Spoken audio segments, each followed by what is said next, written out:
주시는 말씀 구약전서 열왕기상 17장입니다.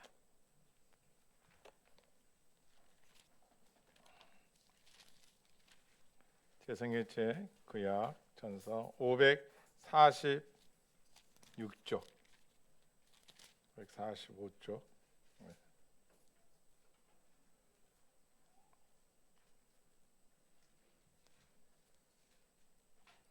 17장 7절부터 24절까지 한 절씩 저와 여러분이 교도하시겠습니다. 땅에 비가 내리지 아니하므로 얼마 후에 그 시내가 마르니라. 너는 일어나 시돈에 속한 사르밧으로 가서 거기 머물라. 내가 그곳 과부에게 명령하여 내게 음식을 주게 하였느니라.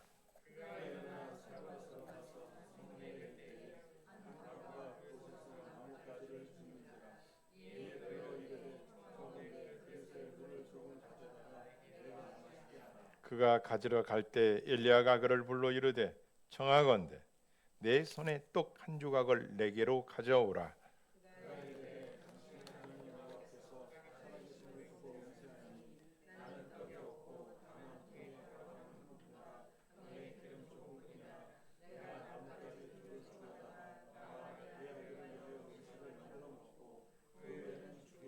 엘리야가 그에게 이르되 두려워하지 말고 가서 내 말대로 하려니와 먼저 그것으로 나를 위하여 작은 떡 한 개를 만들어 내게로 가져오고 그 후에 너와 내 아들을 위하여 만들라.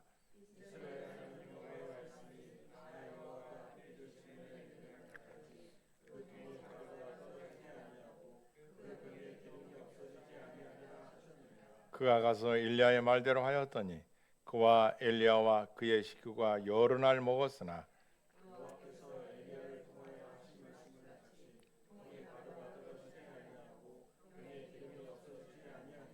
일 후에 그 집 주인 되는 여인의 아들이 병들어 증세가 심히 의정하다가 숨이 끊어진지라.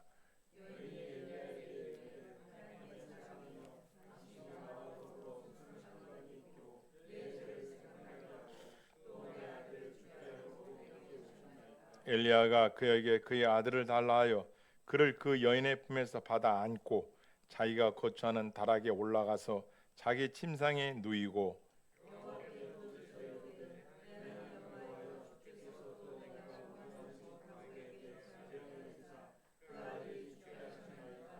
그 아이 위에 몸을 세 번 펴서 엎드리고 여호와께 부르짖어 이르되 내 하나님 여호와여 원하건대 이 아이의 혼으로 그의 몸에 돌아오게 하옵소서 하니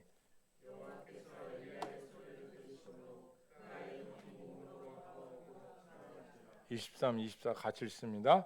엘리야가 그 아이를 안고 다락에서 방으로 내려가서 그의 어머니에게 주며 이르되 보라 내 아들이 살아났는지라 하며 여인이 엘리야에게 이르되 내가 이제야 당신은 하나님의 사람이시오 당신의 입에 있는 여호와의 말씀이 진실한 줄 아노라. 아멘. 할렐루야. 네, 앞뒤로 인사하겠습니다. 우리 소망 가운데 기뻐합시다. 믿음으로 승리합시다.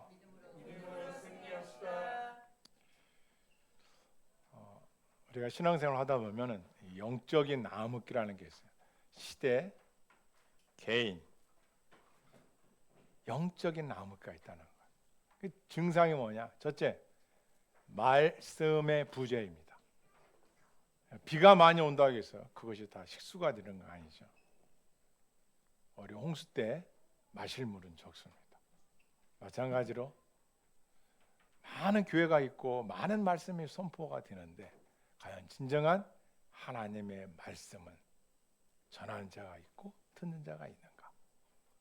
그래서 진정한 가뭄은 영적 암흑기 때는 진정한 참된 말씀이 없는 때예요. 두 번째로는 선지자의 부재입니다. 다시 말하면 말씀을 전할 사람들이 없는 거야. 그 나라에, 그곳에, 그 가정에, 그 교회에. 생각해 보십시오. 하나님의 말씀을 듣고 전하는 사람이 있어야 듣는 자가 있는데 전하는 사람이 없는 거야. 그래서 영적인 부재의 첫 번째는 말씀의 부재요. 두 번째는 선지자, 전해야 할 선지자가 없는 시대를 말하는 거예요. 오늘 본문은 하나님으로부터 부름받은 엘리야가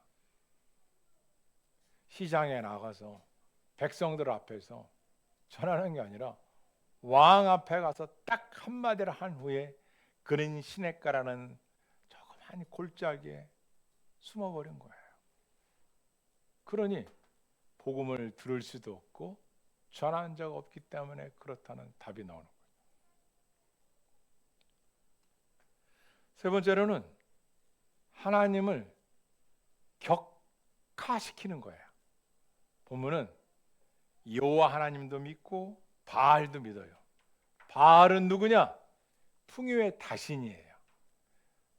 바알의 특징은 뭐냐? 비를 내리는 신이라는 거예요. 우로의 신, 이슬을 지면에 내리는 신이 바알이라는 거예요.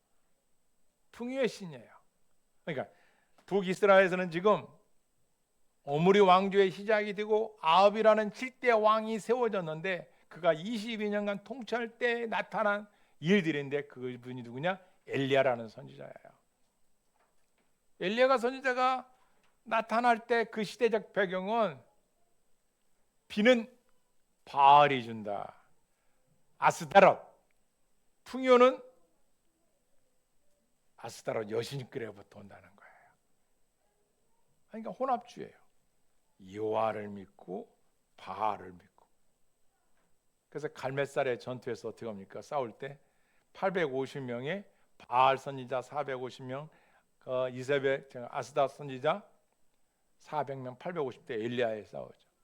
진정 하늘로부터 불을 내는, 비가 아니라 불. 진짜 신이 누군가는 지금 영적 암흑교회는 진짜 신이 누군지를 파악을 못하고 있는 거예요. 왜? 이미 타락되었기 때문에.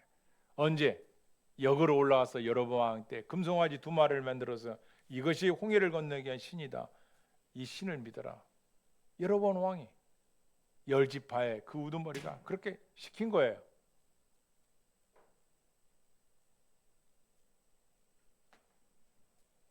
그것뿐만 아니에요.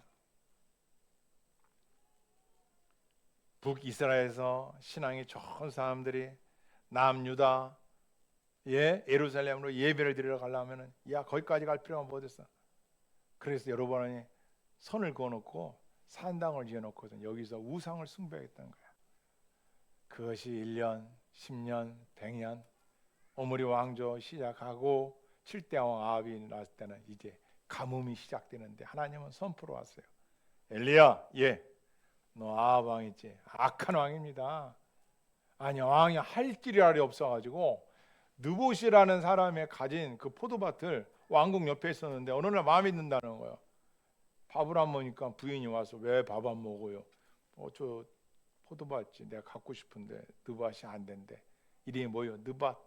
걱정 마시고요. 음식 드시고 계세요. 내가 해결하겠습니다. 그렇게 하고선 이세벨이 나가가지고 불량배를 사가지고 돈 주고 사가지고 느밧이 하나님을 저주하고 왕을 저주했다고 거짓말하게 돈 주고 해가지고 큰 이렇게 턱 위에 올려놓고선 돛단가 높은 데 올려놓고 돌르다가 그리고 아합 왕이 집에 돌아와서는 너무 좋아하는 거예요. 세상에 자기 백성의 땅을 죽여서 빼앗아가지고 좋아했던 왕이 아합 왕. 역대 남유다와 북이스라엘 왕 40명 중에 가장 악독한 왕이 므낫셋 아합. 아합은 1등가라면 서러운 사람이에요. 부인까지도 부창부수야.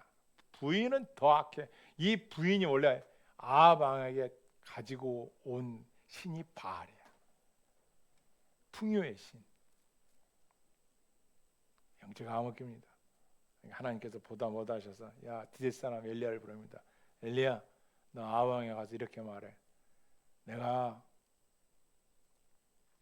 왕 앞에 단언하건대 앞으로 3년 6개월 동안 비가 오지 않을 겁니다.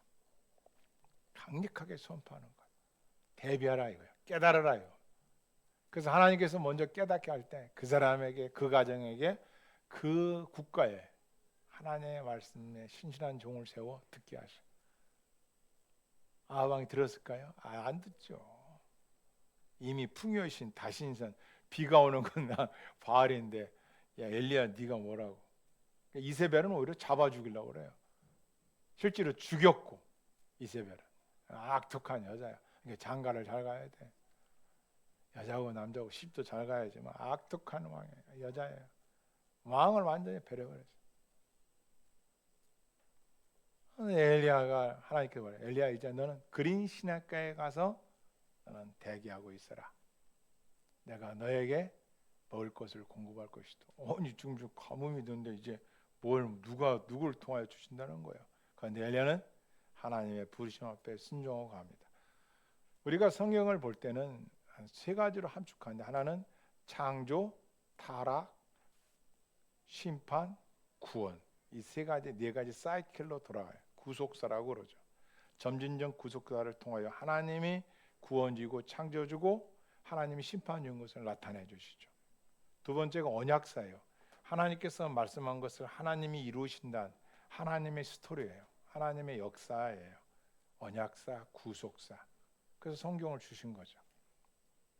그리고 엘리야가 그린 시냇가에 들어갔습니다. 하나님 말씀대로 까마귀를 통하여 먹는 게 오는 거예요. 딱 두 끼입니다. 아침 저녁 까마귀가 고기를 먹으러 와서 엘리야에게 줘요. 또는 떡을 물고 와가지고 엘리야에게 주는데 하루에 2번, 많지도 않아요. 그걸 계속 쌓아놓고 먹을 수 있는 것도 아니야.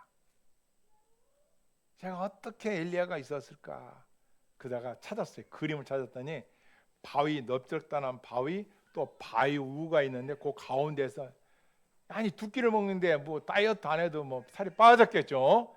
그래서 거기서 까마귀가 이렇게 물고 오고 날아오니까 이렇게 봤더라고. 여러분, 이게 상상 속의 이야기입니다. 그저께 중국에 있는 동영상을 보니까 할머니하고 강아지하고 같이 살아. 강아지를 버렸는데 누가 할머니가 강아지를 데려다가 애지중지 키웠더니 이 강아지가 할머니를 위해서 일을 하는데 어떤 일을 하느냐? 남의 집 오이밭에 가서 오이를 따와. 그리고 할머니한테 먹을 걸 갖다 줘. 남의 집에 가가지고 나중에 강아지도 물고 와. 강아지도 할머니한테 왜? 자기를 살려줬다고. 밥도 같이 먹어. 아니 세상에 어떻게 밥을 같이 먹어. 그리고 할머니가 나무를 해오면 강아지가 가서 막 이빨로 그 푸대를 떨어뜨려 가지고 하나는 할머니 미고 오고 하나는 강아지의 이빨을 끌어서 갖다 놔. 이걸 하루 이틀 계속해. 까마귀 그림 속의 이야기 아니에요. 사실인 거예요. 아니 강아지도 지금 그렇게 뭐 할머니 먹여 살리는데 까마귀 뭘 말하는 거예요? 하나님이 없다는 그새 혼합주의로 바알이 다신 풍요의 신 아스타라로 섬기던 그 시대에 창조주 하나님이 지으신 만물, 동물들도 하나님의 명령에 움직이는 걸 보여주시는 거예요. 하나님만이 신이라는 걸 보여주는 거예요. 엘리야 보고 있냐? 아침에 떡고기, 저녁에 떡고기. 요거 먹고 사는 거예요.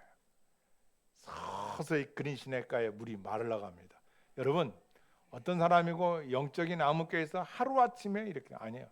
서서히 믿음에서 떠나가는 것도 지금부터 떠나가지 않습니다. 서서히 인본주의, 잘못된 책, 잘못된 만남, 서서히 그러다가 그동안 믿었는데, 내가 그때 감기 걸려가지고 기도해서 나섰는데, 그때 내가 이런 과정에서 하나님 살려주셨는데, 그 고마움과 은혜를 서서히 잊어버리고 우연히 된 일이겠지. 남들도 다 그렇게 우연히 된 일인데 이렇게 되는 거예요. 첫 번째는 까마귀를 통해서 먹여주시니까 엘리야는 확신하는 거죠. 야, 저 까마귀가 어떻게 여호와할 수가 있어 나한테. 그 많은 사람 중에 어떻게 나한테 날아와서 떡과 고기를 주냐 이거야. 하나님 하시면 확실히 믿는 거죠. 저는 고민해봤어요. 아니 가뭄인데 원 떡이 어디서 나왔지? 저는 시골 출신을 알아요. 떡을 할 때는 가루가 있어야 되고 가루가 있으면 곡식이 있어야 되는데 곡식이 없던 그 시대에 어떻게 떡을 해먹을 부자가 있었다구나. 거기다가 고기까지. 고기는 흔하지 않습니다. 시골에서 고기 먹을 때는 명절날 마을에 잔치가 있어서 돼지를 잡았을 때 그때 먹을 수 있지 쉽게 먹을 수 있는 게 아니에요. 그럼 가만히 생각해 보니까 그런 가뭄 때에 떡을 먹었던 부잣집이 있었던 거예요. 고기를 삶아 먹었던 집이 있었던 거야. 그죠? 왜? 아니 까마귀가 어디 가서 곡식 가루를 빻아가 방앗간에서 빻아가지고 까마귀 입으로 떡을 만들어서 가지고 왔겠어요? 어떤 집이 있더니 너무 많아 양식이 버렸어. 또 버린 거 갖다 준지 모르지만 또 성경이 없으니까 그렇게 말할 수도 없고, 아니면은 그 잘 먹고 잔 사람이 너무 배불리게 먹어가지고 그냥 마당에다가 아니면은 뭐 지붕 위에다가 뭐 탁자에다가 놨는데 까마귀가 가져 막 물고 온 거야. 갖다 준 거야. 떡도 갖고 오고 막 또 고기도 갖다 준 거야. 신기하죠? 어떻게 떡을 알고 어떻게 고기인 줄 알고 그 단백질 보충하러 고기까지 날라주냐. 그것도 2번씩이나. 이스라엘 백성들이 광야의 길을 갈 때 40년을 생활했는데요. 하나님께서 뭘 주셨어요, 권사님? 그렇죠. 만나를 주셨죠. 그 만나를 하나님께서 아침 새벽에 내려주셨어요. 근데 그 만나를 사람들 어떻게 하는지 아세요? 처음에 고맙게 여기고 하나님이 그 정도만 이오매 하면 내 식구 먹을 만큼만 갖다 들여 나가서 퍼다가 갖다가 먹으라 이거야. 그날 새끼 먹으면 새끼 먹으라는 거야. 근데 인간들이 깨를 내는 거야. 야, 또 나가 내일 새벽에 오늘 저녁에 유튜브 잠깐 보고 공부 많이 하고 뭐 책 읽고 만화책 보고 뭐 하여간 나 뭐 밤 늦게까지 하고 내일 나갈 필요 없지. 오늘 이틀치를 퍼오면 되잖아. 야근치 하는 거죠. 퍼다가 광에다 죄송한데 광이라고 해서 다락에다가 아니면 큰 다라에다가 넣는 거야. 그리고 안 나갔어. 늦게 일어나가지고 아우 밥 먹어야지. 뚜껑 열어보니까 다 썩은 거야. 다 썩은 거야. 하나님 뭐라는 거야? 일용할 양식만 있으면 돼. 너도 왜 이렇게? 야, 사람들이 그래요. 탄심을 내는 거야. 게으름을 피우는 거야. 주시는 것 치면은 고마워하다가 인간의 이 타락한 본성은 어떻게 돼요? 아유, 끼를 내는 거야. 전도서에 보면 하나님은 사람을 정직하게 지었으나 사람이 끼를 내어 하나님을 속이려 드는 거예요. 그 만나를 이렇게 줬는데 고마운 줄 모르고 다 썩었어요. 못 먹어요. 엘리야, 나나 오는데 아유 좀 싸놓고 아니에요. 그것만 딱 주는 거예요. 하나님께서.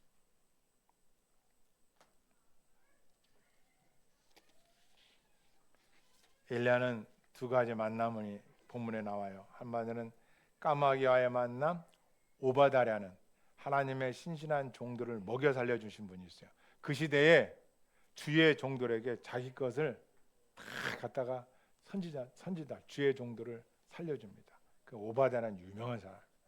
또 한 것은 천사가 나타나죠. 이 엘리야에게. 2번째 만남은 사르밧 과부와의 만남이에요. 아합 왕과의 만남이고 또 2번째 천사를 만나죠.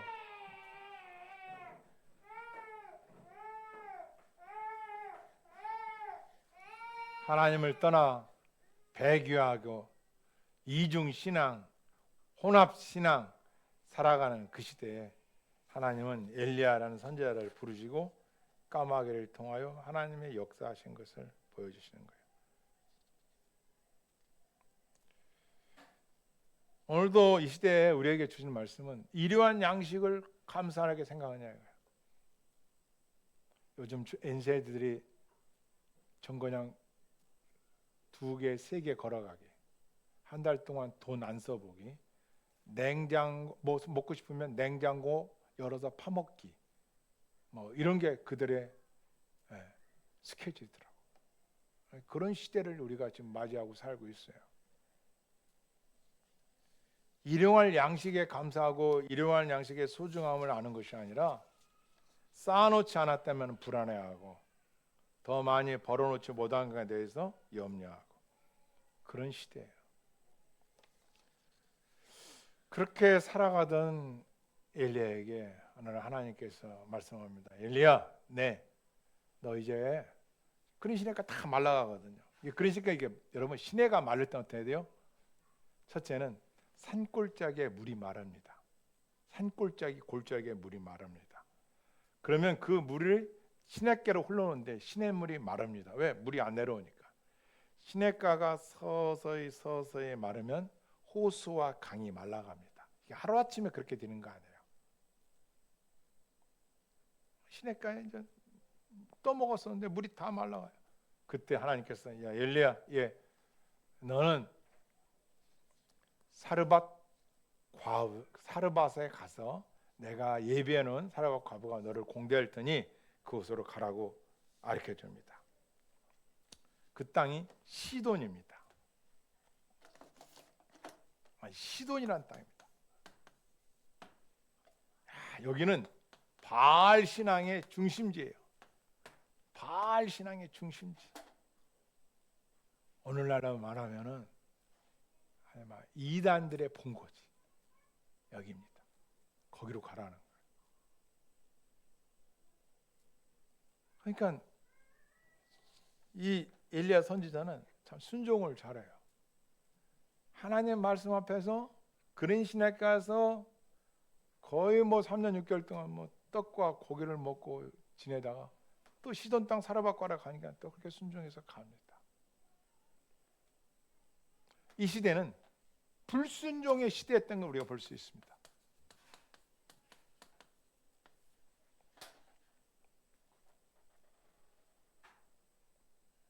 많은 사람들이 믿는다지만 그 양식 앞에, 그 먹는 거 앞에, 그 물질 앞에 그 사람이 과연 하나님 말씀을 먼저 마음판에 새길까? 제가 지난주에 읽은 책이 또 하나 있어요. 김동인의 감자라는 책입니다. 복료가 살았습니다. 한 15, 17. 너무 가난했어요. 80원에 팔립니다. 호라비한테. 그런데 이 호라비가 작품이에요. 가정에 대한 책임감도 없어. 돈도 안 벌어. 일도 안 해. 논팽이야. 그래서 복료가 어찌합니까? 먹고 살아야 되니까. 복료가 일을 나가기 시작합니다. 근데 마땅치 않아. 결국은 성 밖에 불황자들이 살고, 오늘날만 거지들이 살고, 또 과부들이 살고, 어려운 사람들이 사는 거기까지 간 거예요. 근데 거기서 남편하고 살아야 되니까 남편이 돈을 안 벌어가. 그러니까 송충이를 잡는 일을 합니다. 이 송충을 잡는 일을 하고 그러는데 몇몇 여자들이 얼굴에 화색이 탁 돌면서 어렵게 돈 벌 필요가 없다는 거야. 저분들은 뭔가 달라. 그래서 알아보니까 와, 감자밭이 있는데 그 감자알을 몰래 캐다가 도둑질하는 거죠. 먹고. 그러다가 걸리면 그게 중국 왕서방이라는 사람인데, 중국산 왕서방인데 어떻게 이제 몸까지 뺏는 거야. 돈을 주고. 여자들을 한 사람 한 사람. 그러니까 어떻게 되겠어요? 그 소리를 듣는 이 복료가 저렇게 쉽게 돈 벌어? 그래서 도둑을 무너뜨리고 왕서방의 밭에 감자 캐다가 왕서방한테 들킵니다. 그리고 왕서방한테 당합니다. 그리고 그 뒤부터는 아주 당연히 돈 주니까 왕서방에 3원도 주고 30원도 주고 하니까 복료가 송충이 잡는 것보다 왕서방의 일제를 뜻하는 거야. 근데 어느 해 왕서방이 여자를 드립니다. 가마타고 새색신을 맞이합니다. 복료가 나를 건드려 놓고 네가 잘 살 수 있어. 낫을 들고 들어가가지고 신방에 들어가가지고 왕서방을 죽이려고 하다가 왕서방한테 뺏겨가지고 오히려 복료가 죽습니다. 그리고 그 복료는 왕서방이 돈 주고 그 복료의 남편에게 30원, 한의사에게 20원을 줘서 뇌출혈로 죽게끔 한 거로 공동묘지에 묻어버리고 작품이 끝납니다. 뭘 말합니까? 야, 먹고 사는 거 앞에 도덕이 먼저냐 이거야. 우리에게 주는 메시지야. 세상 말로 도덕이 뭐야? 지금 내가 배가 고픈데. 도덕이 뭔데? 윤리가 뭔데? 내가 지금 굶고 있는데. 사르밧 가보 한 줌밖에 안 남은 그 가루와 한 병 기름 속에 좀 남 기름병 가지고 그는 죽으려고 했다 이렇게 했어요. 그러면 이 여자는 십계명 중에 뭐예요? 도둑질은 안 했어요. 그죠? 도둑질을 하는 거예요. 자기 몸을 팔지 않았어요. 성매매 안 했어요. 그죠? 이웃의 것을 탐내지 않았어요. 십계명의 10가지 10번째. 아직 살인을 하지도 않았어요. 자기가 자기를, 자기가 아들을. 그죠? 남을 죽여서 훔치지도 않았어요. 몸을 팔아서 도덕을 깨뜨리고 윤리를 깨뜨리고 몸을 팔아서 남의 것을 취하지도 않았어요. 저는 우연의 일치가 아니라 어떻게 내가 김동인 작품의 감자가 생각이 나서 그 옛날에 읽은 책인데 다시 읽어보면서 1920년 일제 강점 시대거든요. 김동인이 여기서 얘기하는 것은 인간의 본질적인 면에서 이런 질문 앞에서 어떻게 당신은 생각할 거냐. 간단해요. 복녀의 욕심이죠. 왜 남의 거 감자 캐 왜 하지 말아야지. 도덕. 왜 남의 여자들의 말을 들어. 그들은 그렇게 살던 복녀는 자기의 윤리를 지켜야죠. 성에 대한 관념을 갖고 있어야죠. 한 남편에게 80원에 팔려갔으면 그 남편과 일부 종사 하나 각오해. 죽어도 죽고 살아도 살고. 남편의 무능함 볼 수 있어요. 송충이를 내서 쌀을 2배 빡가서 둘이 먹고 죽을 거 안 남았다 하더라도 그렇잖아요. 그리고 왕서방을 계속 은밀하게 성관계를 가졌다는 거예요. 찾아가서. 그리고 왕서방이 다른 여자를 데릴 때 왕서방이 바보예요. 남의 촌데 남의 부인인데 괜히 더 꼬리가 길면 잡히면은 자기가 언제 죽을지 모르는데 복녀하고 살겠어요? 당연히 버려버리죠. 그리고 나는 너한테 돈 줬다 이거야. 끝난 거죠. 근데 복녀는 집착을 한 거죠. 이야, 왕서방이 나를 사랑하고 나한테 돈 주고 내 왕서. 복녀의 욕심인 거예요. 복녀는 탄심을 낸 거죠. 놀랍죠. 어떻게 이렇게 또 설교를 준비하는지 모르겠어요. 복녀를 연기해 봤어요. 그 젊은 여자, 그 외모, 남편이 있는데 남편의 무능함으로 돌릴 것이 아니라 그렇게 어렵고 힘들면 송충이로 10마리 잡으면 20마리를 잡든지 해서 일단은 가게는 끌어갈 수가 있단 말이에요. 결국은 복녀의 욕심, 탄심. 물론 복녀에게 다 돌릴 수는 없어요. 그 시대에 가난에 있었으니까 국가적으로 문제도 있고 남편의 무능함도 있을 수 있어요. 사실요 남편도 이걸 묵인해줘요. 왕서왕한테 갔다가 돈 받아 오니까 그거를 목구멍에 풀칠하니까 그 무능한 남편이 그 돈을 가지고 또 살아가요. 이 작품 속에서 우리에게 던지는 게 많죠. 먹고 사는 게 먼저냐? 도덕이 먼저냐? 사르밧 과부 한번 제가 비교해 봤어요. 나 자식 들어오고 자식 아들 오고 먹고 살아야 되는데 근데 그가 가루가 단지 속에 한 움큼밖에 안 남았어요. 성경 그대로면. 그리고 기름도 몇 방울 안 남았어요. 이게 마지막 해서 먹고 죽는 수밖에 없어요. 이제는 먹을 게 없으니까. 지금 요 상황이에요. 더 실감나게 이야기할까요? 아침마다 단지를 열고 팍팍 긁을 거란 말이에요. 가루가 더 나오기를. 이제 딱 하루치예요. 한 끼치예요. 얼마나 절망감이 들겠어요. 그런데 엘리야가 딱 봐, 가서 물 좀 갖고 와. 근데 이 여인이 물을 가지러 갑니다. 그런데 가는 중에 엘리야가 여보, 가루 한 컵, 뭐 기름 한 병 없는데요. 이봐, 그거 있지? 떡 만들어서 나한테 먼저 갖고 와. 근데 이 여자가 그 말대로 순종합니다. 엘리야가 하나님 앞에 순종, 그리고 시돈 지역의 사르밧 과부의 순종. 저게 하루아침이 되겠습니까? 될 수도 있겠죠. 사르밧 과부는 비록 굶어 죽어가는 상황에 있었지만 그런 남을 나보다 낫게 여기는 공대함이 있었다는 거야. 시골 말에 이런 말이 있어요. 악의 끝은 있어 선의 끝은 없다. 선을 베풀면 선이 오고 콩 심은 데 콩 나고 팥 심은 데 팥 난다. 주는 자가 복이 있다는 거예요. 이 사르밧 과부는 평상시의 삶이 성경은 안 나와 있지만 제가 추측해 보건대 베푸는 사람이었던 것 같아요. 주는 사람이, 자기가 힘들고 어려워도 더 힘들고 어려운 사람들이 있었던 것 같아. 신약에 오면 다비다 같은 여자, 동네 과부들의 속옷이 헤어진 걸 보고 꿰매서 선물로 주는 그런 여자, 주는 자. 그가 죽었을 때도 베드로가 가서 다락방에 들어가서 기도하니까 살아나잖아요.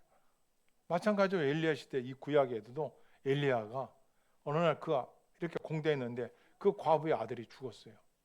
근데 과부가 그러는 거야. 아니 당신 왜 내게 와서 뭐 하고 막 그럽니다. 근데 엘리야가 애기 듣고 싶죠. 다락방에 올라와서 3번씩이나 그 아이에게 위에 덮어가면서 기도를 했다. 여기 아까 나오잖아요. 여호와 하나님 아버지, 원하건대 이 아이의 영혼이 그의 몸으로 돌아오게 하옵소서. 그 기도를 하나님이 들어주신 줄 믿습니다. 아멘. 부활신앙이에요. 엘리야의 부활신앙. 다시 산다는 거예요. 영적 암흑기에 곰피파 가뭄이 어디서 왔어요? 그렇죠. 악독한 우상 숭배와 바알 신앙에 빠져 있을 때 왔어요. 영적 기근과 가뭄도, 세상의 가뭄과 기근도 그냥 일어나는 일이 아니에요. 성경은 이것을 우리에게 가르쳐주고 있는 거예요.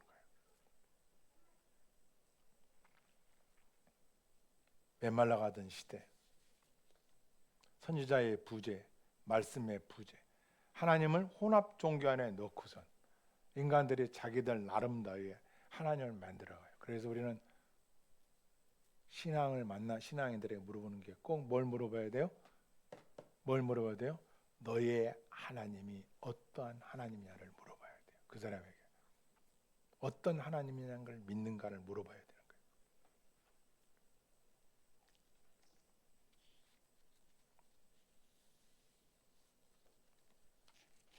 엘리야는 까마귀를 신뢰한 게 아니에요. 까마귀가 싫어한 떡만을 신뢰한 게 아니에요. 그것을 공급하시는 하나님을 신뢰한 거예요.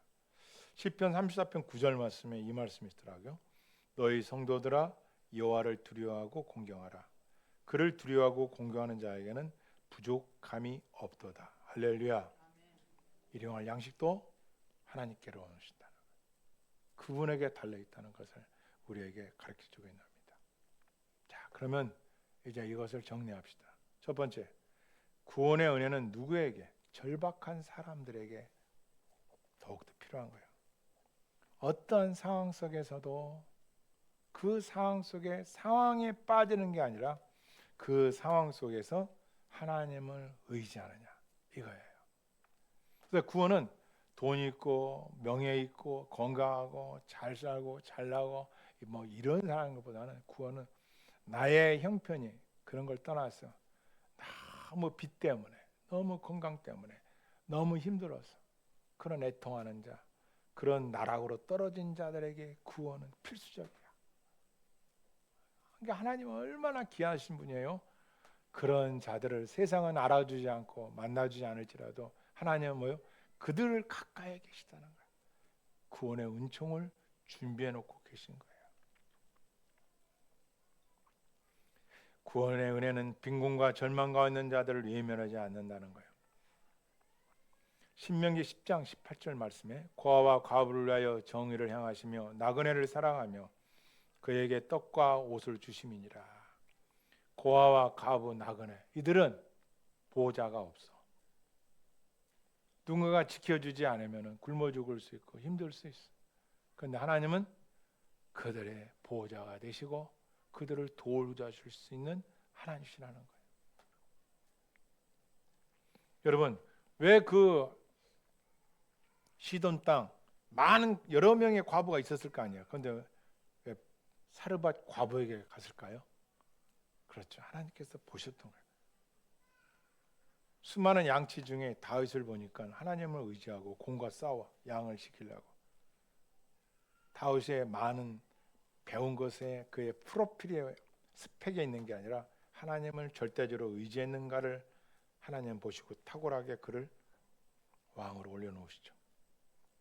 시돈 땅에 많은 과부가 있을지라도 사르밧 과부, 그러나 아마 평상시에 하나님이 지켜보니까 베풀고 나누고 도둑질하지 않고 속이지 않고 홀로 살지만 자식에게 부끄럽지 않고 살아가거나 보신 것 같아요. 그런데 사르밧 과부가 어떤 일이 일어난지 아십니까? 자기 아들이 죽으니까 안 믿는 거예요. 그때서야 믿음을 이제 보는 거예요. 사르밧 과부의 믿음이 나오는 거예요. 그동안 기름병에 가루에 그 매일 가면은 있는 거예요. 그게 한 달치가 아니라 일용할 양식만 있는 거예요. 엘리야 먹고 과부 먹고 애기 먹을 것만 있는 거예요. 그렇게만. 남들 가면 또 있어요. 그 양만큼만 계속. 그러니까 성경 그대로 일용할 양식을 구하라는 것이 그렇게만 살게끔 되어 있는 거예요. 그거 욕심내지 않고 그렇게 살았는데 이제 아들이 죽고 나니까 옛날 거는 다 잊어버린 거예요. 살려낸 아이가요. 그런데 유명한 이 여인이 이 고백을 합니다. 왜 내가 지은 죄를 생각나게 해서 내 아들을 데려가게 놔뒀느냐. 죄라는 것을 17장에 말합니다. 죄. 죄. 바알, 풍요로워지고 부자가 되고 잘 사는 걸 좋아하는 그런 강단, 그런 교회, 그런 사람 속에 죄의 문제는 말하지 않아요. 이게 바알 신앙의 특별한 점이에요. 풍요해지는데 왜 자꾸 죄를 논해? 그러니까 죄는 떠버리지 말고 잘 살면 되는 거예요. 회개도 없이 잘 살면 되는 거예요. 근데 성경은 그게 아니에요. 죄에서 사함 받는 기쁨이 그 어떤 기쁨보다 가장 귀중한 기쁨으로 성경은 말해요. 최고의 기쁨이 죄에서 용서받는 거예요. 그런데 바알 신앙은 죄는 말하지 않고 풍요로워진다는 거예요. 여기에 매력이 있어요. 이단의 매력이. 그러니까 회개가 없어요. 회개한다는 것은 나의 인간의 본질을 깨닫고 내가 누구를 의지해야 되냐 알죠. 요즘 축구가 한창이죠. 오늘 뭐 3, 4전 했다고 하는데 메시라는 선수를 봤어요. 제 큰아들 때문에 메시를 알게 됐는데 대단한 선수예요. 뭐가 대단하냐? 축구를 잘하는 것도 대단하지만 그의 훈련, 루틴, 그의 운동하는 걸 뭐뭐를 하는가 봤더니 보통 사람이에요. 그가 첫 입단할 때 10시에 모이는데 8시 반에 출근했더라고요.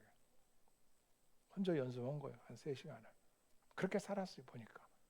근데 난 그거를 존경하는 게 이 말이에요. 그가 49인가요? 그가 몇 년 전에 그런 고백을 했더라고요. 나는 누구보다도 나를 잘 압니다.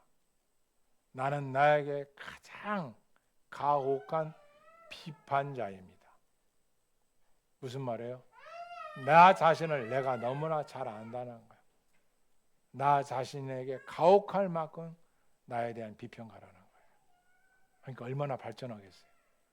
우리는 남한테는 비평하기를 막 가시 찔러대듯이 누가 서로 먼저 할까 막 남의 비밀, 남의 거 막 이건 막 떠버리고 얘기는 무지하게 좋아하는데 자기 자신에 대한 그런 가혹한 비판을 하느냐 이거예요. 나 자신에게 그런 가혹한 비판을 할 줄 아는. 근데 메시는 그렇게 했더라고. 이 정도 운동이면 안 되지. 내가 이렇게 살아서는 안 되지. 남들이 막 승리하면은 막 술집으로 어디로 전쟁 응할 때 이 메시는 가혹할 정도로 자기 자신을 절제를 시켰더라고. 여러분 어떻게 살아요? 그렇게 삽니까? 우리가 남이 뭐라고 하면은 듣기 싫어하는데 철저하게 자기에 대해 가혹할 정도로 비판가야 했어요. 최고의 선수가 그냥 되는 게 아니죠.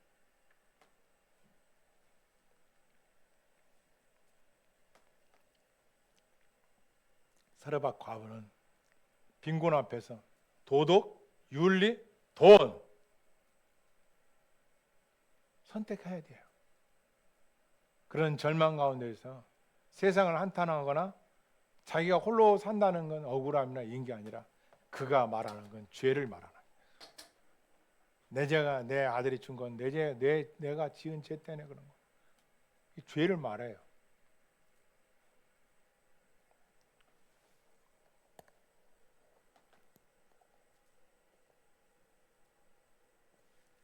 (18절입니다) 17장 18절.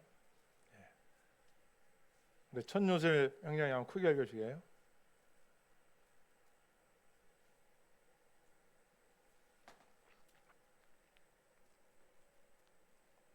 여인이 엘리야에게 이르되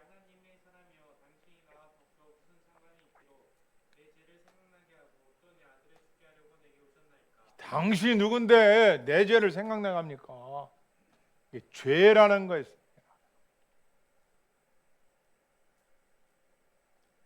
세상에 기근이 들 때, 세상에 가뭄이 들 때, 폭우, 폭염, 자연적인 재해, 그런가 보다 날씨 탓이겠지라가 아니라 이 사르밧 과부는 자기가 지은 죄에 대한 결과로 판단한 거예요.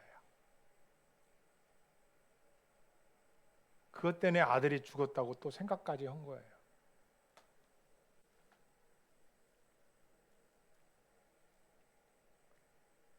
여기 보면 17절에 보면 이렇게 되어 있어요.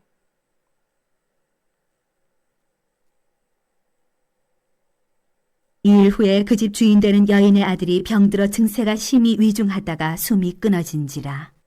뭐로 죽였어요? 사인이 질병이죠. 갑자기 죽은 게 아니라 질병으로 죽었어요. 그런데 이 여인이 내가 지은 죄 때문에라고 죄에 대해서 이야기합니다.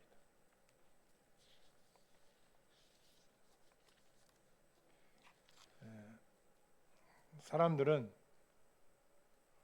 힘들고 어려울 때 원망 불평하고 그 원인을 바깥에서만 찾는데 인간상의 본질은 내 안의 것을 볼 수 있어야 돼.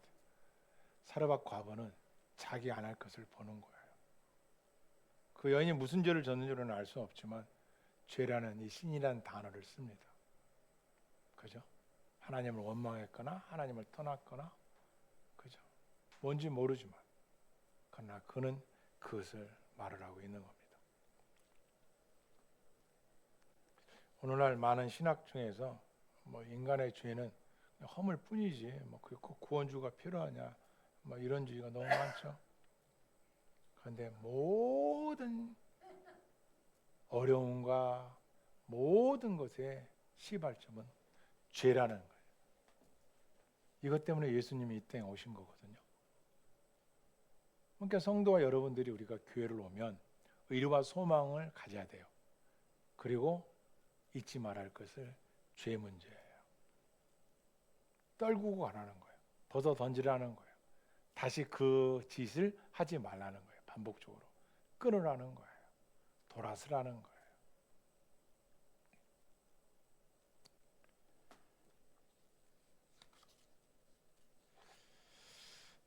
이 과부가 이렇게 말해요. 당신 하나님 여호와께서 살아계심을 두고, 열왕기상 10장 12절에 나오는데요. 아직까지 하나님을 과부의 하나님을 믿는 게 아니에요. 엘리야의 하나님 이렇게 쓰는 거예요. 2인칭을 써요. 당신의 하나님이라는 거예요.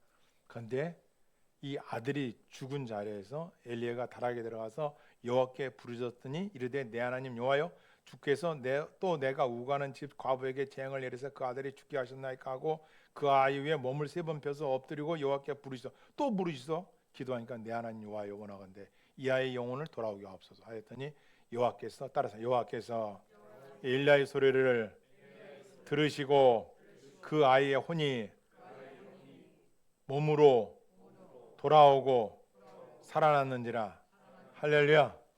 기도를 들으시고 응답하셔서 그 아이가 살아났어요. 그리고 그 살아난 아이를 다락에다 들고 와서 그 과부에게 딱 내밉니다. 이때 이제 이 사르밧 과부의 믿음을 고백하는데요. 24절 읽겠습니다. 시작. 여인이 엘리야에게 이르되 내가 이제야 당신은 하나님의 사람이시오 당신의 입에 있는 여호와의 말씀이 진실한 줄 아노라. 아멘. 이제야 하나님이 살아계신 하나님 것을 믿겠다는 거예요. 결론 1번.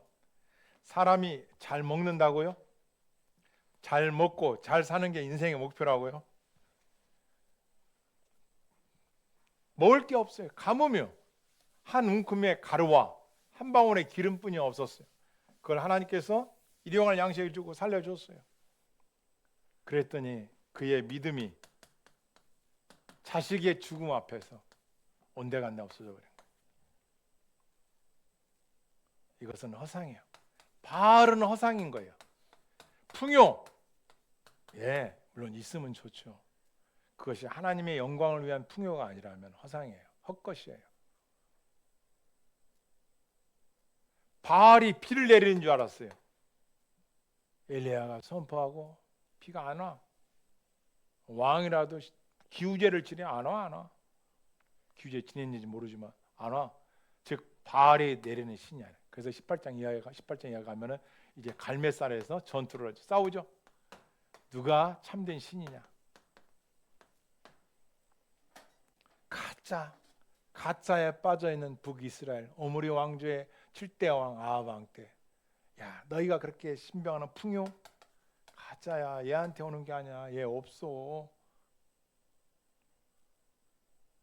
속지 마. 참된 신은 하나님뿐이야. 그 기근 때, 그 가뭄 때, 먹고 살기 힘들 때, 사르밧 과부의 그런 살인도, 도덕질도, 탐내지도, 10계명, 8계명, 살인하지 말라, 7계명 다 뭐예요? 다 하나님의 말씀의 계명에 그가 살아가는 모습을 하나님 보신 거예요. 그죠? 김동현의 감자라는 작품에서 복녀는 먹고 살아야 한다는 그 핑계를 대고 다 부끄러운 짓을 하고 그 돈 갖고 먹고 살아서 도덕의 파괴가 그 시대에 일제강점기 시대에 세상의 탓으로 돌리고 무능한 남편에게 돌리고 너 한 여자의 지켜야 할 정조와 한 가정을 지켜야 할 가장과 그 어려울 때 그 서민들에게 혜택이 없었던 그 시대를 보자. 그런데 사르밧 과부는 하나님의 말씀에 도덕을 그가 하나님 알았는지 몰랐는지 죽고 아들이 살았을 때 이제 고백을 했지만 그는 북이스라엘이니까 하나님은 들었을 거 아니에요. 아이가 여러 번 왕 때도 이 나라가 어떻게 만들어졌고 다윗이 누구고 솔로몬이 누구고 사울이 누구 다 알 거란 말이에요. 그런데 그의 삶이 드러내지는 않았지만 이런 것이 습관화돼서 죽기 전까지 그가 행하였다는 것은 성경에 그의 이름을 사르밧 과부로 올려놓으신 것지 않았는가 한다랍니다. 결론 두 번, 먹고 사는 것보다 도덕보다 먹고 사는 게 먼저가 아니라는 걸 우리에게 상황 윤리를 말한 것이 아닌가. 우리 진리가 우리한테 주는 거고 또 한 가지는 이게 더 중요해요. 두 번째가 기도입니다. 늘 하는 말이지만 야고보서에 가면 이런 말씀이 있어요. 엘리야는 우리와 따라서 성정이 같은 사람이로다. 무슨 뜻이에요? 엘리야는 우리와 같은 사람이라는 뜻이 무슨 뜻이에요?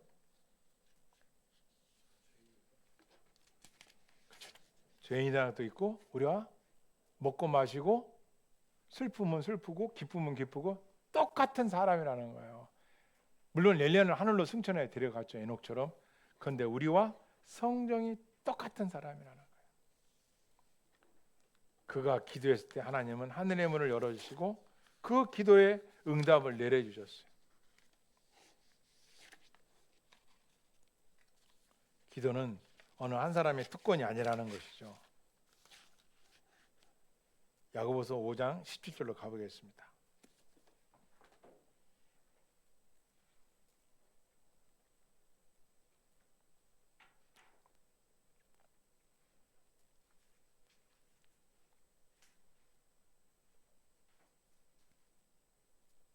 엘리야는 우리와 성정이 같은 사람이로되 그가 비가 오지 않기를 간절히 기도한즉 3년 6개월 동안 땅에 비가 오지 않냐고 다시 기도하니 하늘이 비를 주고 땅이 열매를 맺었느니라.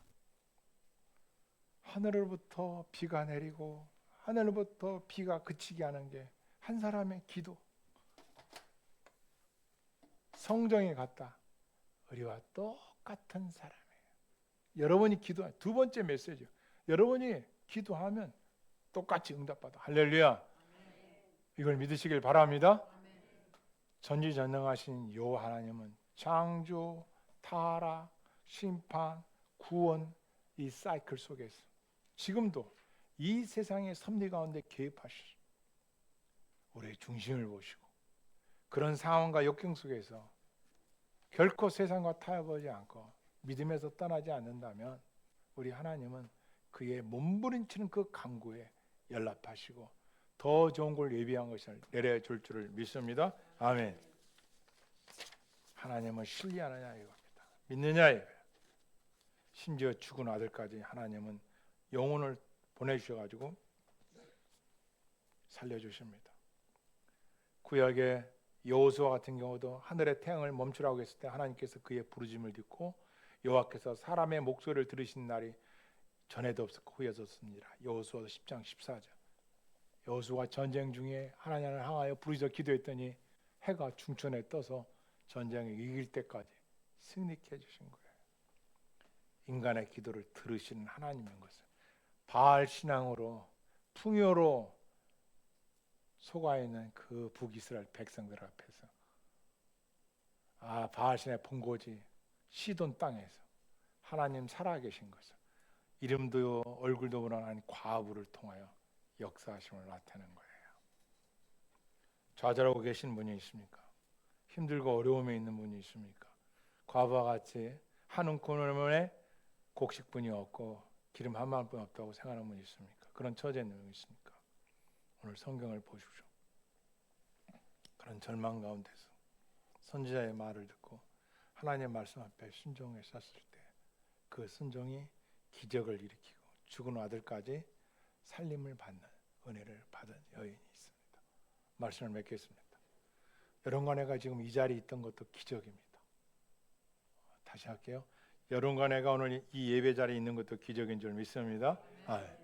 그러면 지금까지도 예배했을 하나님이 우리 앞날도 하나님을 의지하는 모든 자들에게 영원한 하나님으로 함께 할 것을 믿으시기를 바랍니다. 아멘.